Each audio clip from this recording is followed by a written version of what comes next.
Se marchó y estuvo ausente 10 días y no la vi hasta el fin de estos. Se acercó y me dijo, desgraciado. No te perdono. ¿Cómo puedes comer cirbacha sin lavarte las manos después?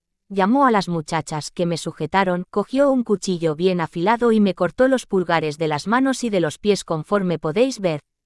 Me desmayé, me puso unos polvos que cortaron la hemorragia y dije, ando volveré a comer jamás cirbacha, a no ser que antes me haya lavado las manos 40 veces con sosa, 40 más con potasa y otras tantas con jabón. Ella me tomó juramento de que no comería más cirbacha sin antes lavarme las manos conforme os he dicho. Al ver la cirbacha, he perdido el color al pensar que este guiso fue la causa de que me cortasen los pulgares de las manos y de los pies. Cuando me habéis forzado a comerla, he pensado que era necesario cumplir lo jurado.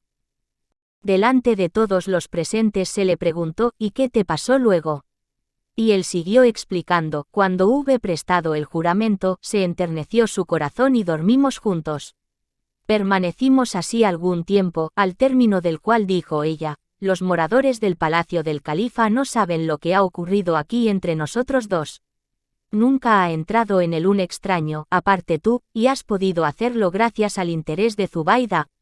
Me dio 50 dinares y me dijo, coge este dinero, sal y compra una casa grande para nosotros. Salí y compré una casa buena y espaciosa. Trasladé a esta todos los bienes que ella poseía, todas las riquezas que había atesorado, las ropas y los regalos. Esta es la causa de que me falten los pulgares. Comimos, nos marchamos, y después de ello me ocurrió lo del jorobado. Esta es toda mi historia. He terminado. El rey dijo, esto no es más interesante que lo que ha ocurrido al jorobado. Lo de este es mucho mejor. Os voy a crucificar a todos. El judío se adelantó, besó el suelo y empezó, rey del tiempo, yo te contaré un relato más prodigioso que el del jorobado, cuenta lo que sabes, ordenó el rey de la China. Refirió, es un hecho extraordinario que me sucedió en la juventud.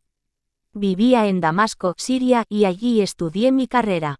Un día en que estaba ejerciendo mi profesión, me vino a ver un esclavo de la casa del gobernador de Damasco. Salí, y acompañado por él me dirigí al palacio del gobernador. Entré y vi en la testera del salón un lecho de mármol chapeado de oro, sobre el cual yacía un enfermo. Era un joven hermosísimo que no tenía par en su época. Me senté junto a su cabeza y le aseguré que pronto estaría bien. Me contestó moviendo los ojos. Le dije, dame tu mano. Sacó la mano izquierda, lo cual me admiró. Me dije, qué sorpresa, por Dios. Es hermoso el muchacho, de casa principal, pero no tiene ni pizca de educación. Esto es lo raro. Le tomé el pulso, le di una receta y lo visité durante 10 días. Se curó y tomó el baño de ritual. Cuando salí, el gobernador me regaló un vestido de honor y me nombró intendente del hospital de Damasco. Entré con el joven en los baños de los que había sido despedida toda la gente. Un criado se acercó a recoger lo que llevaba encima. Cuando quedó desnudo me di cuenta de que habían sido amputados los dedos de su diestra, y esto me dejó estupefacto y sorprendido. Observé además que en su cuerpo se notaban huellas de azotes, de lo cual quedé aún más perplejo. El joven me miró y me dijo, no te maravilles, pues te he de contar algo cuando salga del baño. Fuera ya de este, nos dirigimos a su casa, comimos y descansamos. El joven me preguntó, ¿quieres descansar un poco en mis habitaciones? Le contesté que sí y mandó a los esclavos que retirasen el lecho, que asasen un ternero y nos dejasen frutas. Los sirvientes cumplieron lo que les había ordenado y nos acercaron las frutas. Comimos, él con la mano izquierda, y le dije, cuéntame tu historia. Me refirió, médico del siglo. Oye el relato de lo que me ha ocurrido. Nací en Mosul. Mi abuelo, al morir, dejó 10 hijos varones, de los cuales mi padre era el mayor. Todos crecieron y se casaron. Mi padre me tuvo a mí, pero sus 9 hermanos no tuvieron ningún hijo. Crecí entre mis tíos, los cuales que querían mucho. Cierto día, cuando ya había llegado a la mayoría de edad, fui con mi padre a la mezquita de Mosul, pues era viernes. Rezamos todos juntos y cuando la gente se marchó, mi padre y mis tíos se quedaron hablando de las maravillas de los países y de las rarezas de las ciudades, y, por fin, mencionaron Egipto. Uno de mis tíos recordó que los viajeros dicen que no hay sobre la faz de la tierra un país más hermoso que Egipto y su Nilo, tan cierto que el poeta ha dicho: te conjuro a que digas al Nilo, en mi nombre, que no he podido aplacar mi sed ardiente con las aguas del Éufrates. ¿Cuántas personas queridas han quedado allí? Espero que ello sea un mérito. Después empezaron a hablar de Egipto y de su río. Una vez hubieron terminado, me puse a pensar en la descripción que había oído, y mi imaginación empezó a preocuparse por dicho país. Se separaron, y cada uno de ellos se dirigió a su casa.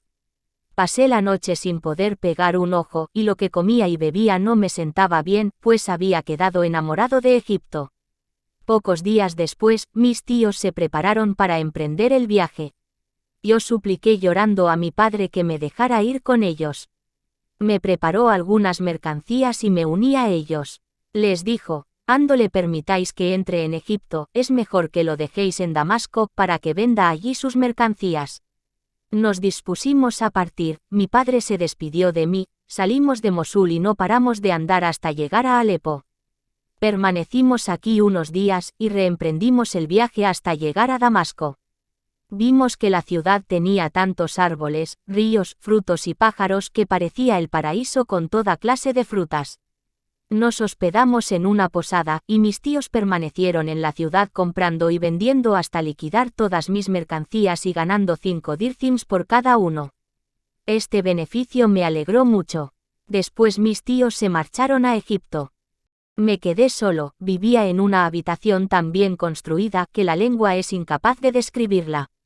La alquilé por 2 dinares al mes y me dediqué a comer y beber, dispuesto a gastar todo el dinero que tenía. Cierto día que estaba sentado en la puerta de mi habitación, se acercó a mí una adolescente con ropajes tan preciosos como jamás habían visto mis ojos. La invité y no rehusó, sino que cruzó la puerta. En cuanto hubo entrado, la abracé y me regocijé de tenerla a mi lado. Cerré la puerta detrás de nosotros, le descubrí el rostro quitándole el velo y pude ver que era de una belleza prodigiosa. Su amor hizo presa en mi corazón, y presto acerqué una mesa con los mejores manjares, frutas y todo lo que la ocasión exigía. Comimos y jugamos, y después del juego bebimos hasta embriagarnos. Dormí con ella hasta el amanecer, en la más hermosa de las noches, y después le entregué 10 dinares, pero ella juró que no aceptaba mi dinero, y me dijo: amado mío, espérame dentro de 3 días, a la hora del ocaso me reuniré contigo. Prepara con estos dinares lo mismo que hoy. Me entregó 10 dinares, se despidió de mí y se fue, llevándose consigo mi razón. Transcurridos los 3 días, regresó. Llevaba vestidos bordados y telas preciosas de más valor que los de la vez primera. Yo había preparado lo que era del caso antes de su llegada. Comimos, bebimos y dormimos hasta la aurora. Después me dio 10 dinares y me prometió que regresaría a mi lado al cabo de 3 días.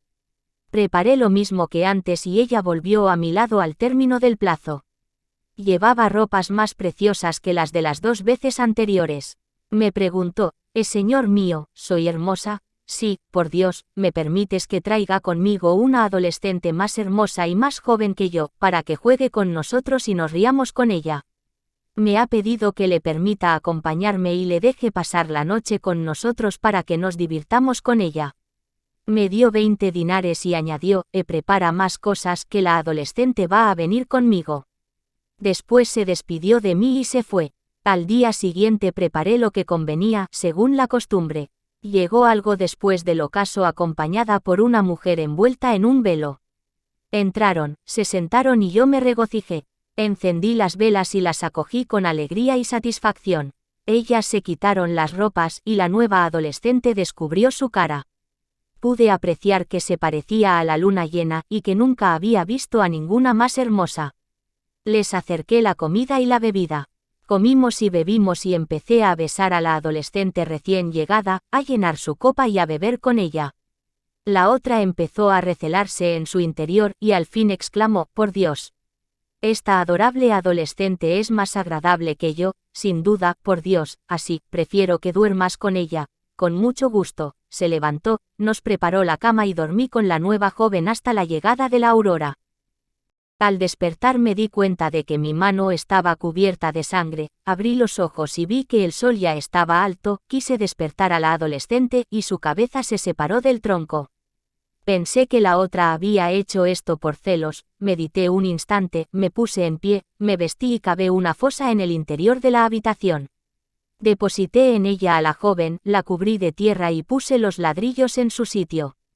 Cogí el dinero que me quedaba, salí, fui a ver al dueño de la casa y le pagué el alquiler de 1 año, diciéndole que iba a reunirme con mis tíos en Egipto. Me fui a El Cairo y encontré a mis tíos que estaban terminando de vender sus mercancías. Se alegraron de verme y me preguntaron por qué había salido al encuentro de ellos. Les respondí que tenía muchas ganas de volverlos a ver y que, además, temía agotar mi capital. Permanecí a su lado durante 1 año y me distraje recorriendo El Cairo y el Nilo, y así iba gastando en comer y en beber. Como se aproximaba el momento de la partida de mis tíos, desaparecí, y ellos, creyendo que me había ido a Damasco, se marcharon. Yo, que solo me había escondido, me quedé en Egipto 3 años más, hasta que apenas me quedó dinero. Todos los años había enviado al dueño de la casa el alquiler de la misma, pero al cabo de este tiempo me encontré en gran estrechez y únicamente con el importe del alquiler de aquel año. Me dirigí a Damasco, y una vez en esta ciudad fui a visitar al dueño, que se alegró de verme. Fui a mi habitación y limpié la sangre de la joven degollada. Levanté la almohada y encontré el collar que la difunta había llevado en el cuello. Lo recogí, lo contemplé y estuve llorando un rato. 2 días estuve sin salir, y al tercero entré en el baño y me cambié los vestidos. Ya no me quedaba ningún dinero. Un día me dirigí al mercado. Para que se cumpliese el destino, el demonio me sugirió coger el collar de piedras preciosas y llevarlo al zoco. Lo entregué a un corredor que se levantó en mi honor y me hizo sentar a su lado. Esperó a que se animase el mercado y lo puso en venta a escondidas sin que yo lo supiese. El collar era de precio, valdría unos 2000 dinares, pero el corredor regresó y me dijo: este collar es de cobre trabajado a la manera de los francos, no vale más de 1000 dirhams. Sí, lo hicimos fabricar para una mujer de la que queríamos reírnos. Lo heredó mi esposa, y ahora queremos venderlo. Llévatelo y toma los 1000 dirhams. Shahrazad se dio cuenta de que amanecía e interrumpió el relato para el cual le habían dado permiso. Cuando llegó la noche 28, refirió: me he enterado, oh rey feliz, de que el judío prosiguió su relato en estos términos. El joven continuó diciendo: cuando el corredor halló estas palabras comprendió que el asunto no estaba claro, se fue con el collar al jefe del mercado y se lo entregó. Este lo llevó al valí y le dijo: me han robado este collar. Hemos encontrado al ladrón vestido como si fuese el hijo de un comerciante. Sin que me diese cuenta, me rodearon, me cogieron y me condujeron ante el valí. Este me preguntó por el origen del collar, y le contesté lo mismo que había dicho al corredor. Se echó a reír y exclamó: eso no es verdad, no supe cómo, pero sus agentes me arrancaron los vestidos y me azotaron con látigos. Los golpes me quemaban, por lo que declaré que yo lo había robado, diciéndome que era preferible decir esto a confesar que mi compañera había aparecido muerta a mi lado, pues entonces me matarían. En cuanto confesé que yo lo había robado, me cortaron la mano y metieron el muñón en aceite hirviendo. Me desmayé, me dieron de beber hasta que recuperé el sentido, recogí mi mano y me fui a casa. El dueño me dijo: en vista de lo ocurrido, deja la estancia y búscate otro lugar, ya que has sido acusado de un latrocinio. Señor, espera 2 o 3 días para que pueda buscar otra. Acepto. Se fue y me dejó solo. Permanecí sentado, llorando y diciéndome: ¿cómo puedo regresar junto a mi familia si tengo la mano cortada? Quien me la ha hecho cortar no sabe que soy inocente. Tal vez Dios quiera que ocurra algo más. Lloré amargamente, y cuando el dueño de la casa se marchó, se apoderó de mí una gran pena que me tuvo intranquilo durante 2 días. Al tercero, sin saber cómo, regresó el dueño de la estancia acompañado por unos esbirros y el jefe del mercado que me acusara de haber robado el collar. Les salí al encuentro y les pregunté, ¿qué ocurre? Sin dar tiempo a que me moviese, me ataron, me pusieron una cadena al cuello y me dijeron, el collar que tenías pertenecía al señor de Damasco, a su visir, a su gobernador. Desapareció de su casa hace 3 años, al mismo tiempo que una de sus hijas. En cuanto oí sus palabras, empezaron a temblar mis miembros y me dije que me iban a matar sin remedio, que debía contar al gobernador todo lo ocurrido y que éste me matara o me perdonara, según su capricho. Llegados a su palacio, me llevaron ante él. Al verme, preguntó, ¿es este el que ha robado el collar y el que ha intentado venderlo? Le habéis cortado la mano injustamente. Ordenó que detuviesen al jefe del mercado y le dijo, págale ahora mismo el precio de la mano si no quieres que te ahorque y me incaute de todos tus bienes. Dio unas órdenes a sus servidores que lo cogieron y se lo llevaron. Después de decir que me quitaran la cadena del cuello y las ligaduras, se quedó a solas conmigo. Me miró y me dijo, hijo mío, cuéntame lo ocurrido y dime la verdad. ¿Cómo ha llegado este collar a tus manos? Edol respondí que le iba a decir la verdad, y le referí todo lo que me había ocurrido con la primera joven, cómo ésta me había traído a la segunda y cómo, por celos, la había degollado. Le conté todos los detalles. Al oír mis palabras movió la cabeza, se tapó la cara con el pañuelo y lloró un rato. Después se acercó y me dijo, hijo mío, la adolescente era mi hija, a la que eduqué con todo cuidado. Al llegar a la pubertad la envié al lado de un primo suyo que vivía en Egipto. Muerto este, regresó a mi lado, acostumbrada ya a la disipación propia de los egipcios. Te visitó sola 4 veces y después te llevó a su hermana pequeña, pues las dos eran hermanas uterinas y se querían mucho. En secreto, la hermana mayor explicó a la pequeña lo ocurrido y me pidió permiso para que ésta la acompañase. Al regresar sola, le pregunté por su hermana, se puso a llorar y me contestó que no sabía nada de ella. Más tarde reveló a su madre todo lo ocurrido, así como el que había degollado a la pequeña. Su madre me lo contó a mí, y desde entonces no ha cesado de llorar y ha jurado que la llorará hasta su muerte. Tus palabras son la pura verdad que yo conocía antes de que me la expusieras. Es terrible. Quiero pedirte algo, en lo que deseo que no me contradigas, me gustaría que te casaras con mi hija menor, esta no es hermana uterina de las otras 2 y aún es virgen. No te pediré dote, yo os asignaré una pensión de mi peculio, permanecerás a mi lado y te trataré como a un hijo. Le respondí, será como tú quieres, señor mío. Como hubiera podido yo esperar esta solución, el gobernador envió en el acto un correo, el cual me trajo el dinero que mi padre me había dejado al morir y hoy vivo en la más feliz de las vidas.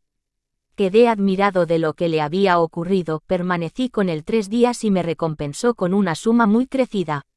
Después abandoné su casa y me vine a vuestro país, en el cual he disfrutado una vida holgada y en el que me ha sucedido lo del jorobado.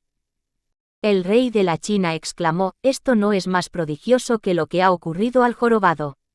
Os he de ahorcar a todos, pero en especial al sastre, que ha sido el principal culpable. Volviéndose al sastre, le dijo, si me cuentas algo que sea más extraordinario que lo sucedido al jorobado, os perdonaré a todos la vida. El sastre se adelantó y dijo, sabe, oh rey del tiempo, que lo que a mí me ha ocurrido es más prodigioso que lo sucedido a los demás. Refirió, antes de encontrar al jorobado, a primera hora del día, estuve en un banquete con algunos colegas de los gremios, sastres, zapateros, carpinteros y otros. Al salir el sol nos acercaron la mesa para que comiéramos y entonces vino el dueño de la casa acompañado de un muchacho extranjero, muy bello pero cojo. Entró y nos saludó, nos pusimos de pie, y ya iba a sentarse cuando vio a un barbero que estaba entre nosotros, rehusó tomar asiento y quiso abandonarnos. Nosotros y el dueño de la casa se lo impedimos y lo instamos a que se quedase. El dueño de la casa lo conjuró a que explicase la causa por la cual, apenas entrado, quería salir. Respondió, por Dios, señor, no hay nada que me disguste. Me voy por culpa de ese barbero que está sentado. Al oír estas palabras, el anfitrión se quedó perplejo y preguntó, ¿cómo un barbero de aquí puede molestar a un joven de Bagdad? Volviéndonos hacia él, rogamos que nos refiriera la causa de su enojo con el tal barbero. El joven explicó, comensales. Con este barbero me ocurrió algo portentoso en Bagdad, mi patria. Él es el culpable de que yo sea cojo y de que me haya roto el pie, por eso he jurado que no seré su convecino en ningún lugar y que no viviré en la ciudad en que él se encuentre. Por eso abandoné Bagdad, me marché de ella, y establecí mi domicilio en esta ciudad. Pero esta noche ya no la pasaré aquí, me iré. Por Dios, cuéntanos lo que te ha ocurrido con él. El barbero, al oír que interrogábamos al joven, palideció. Este refirió: Sabed, gentes de bien, que mi padre era uno de los mayores comerciantes de Bagdad. Dios no le había dado ningún hijo más que yo. Cuando hube llegado a la pubertad, mi padre murió, legóme riquezas, criados y familia. Yo vestía los mejores trajes y comía los más apetitosos manjares. Pero Dios, loado y ensalzado sea, me había inculcado el horror a las mujeres. Cierto día en que deambulaba por una de las calles de Bagdad, me salió al encuentro un grupo de mujeres.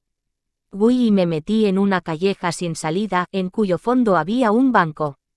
Apenas me había sentado, se abrió una ventana que había frente al lugar en que me hallaba, y sacó la cabeza una adolescente que parecía la luna llena. Jamás en mi vida he visto nada semejante. Tenía unos tiestos debajo de la ventana y los regó, después miró a derecha y a izquierda, cerró la ventana y desapareció de mi vista. Mi corazón ardió en llamas, mis pensamientos se fueron tras ella, mi odio por las mujeres se trocó en amor. A la llegada del ocaso aún seguía en el banco, puesto que la gran pasión que sentía me había hecho olvidar que estaba en este mundo. A esa hora llegó el cadí de la ciudad montado a caballo, precedido por los esclavos y seguido por los criados. Se apeó y entró en la casa en la que había visto asomada a aquella adolescente. Así supe que era su padre. Regresé a mi casa y, muy triste, me tendí en la cama.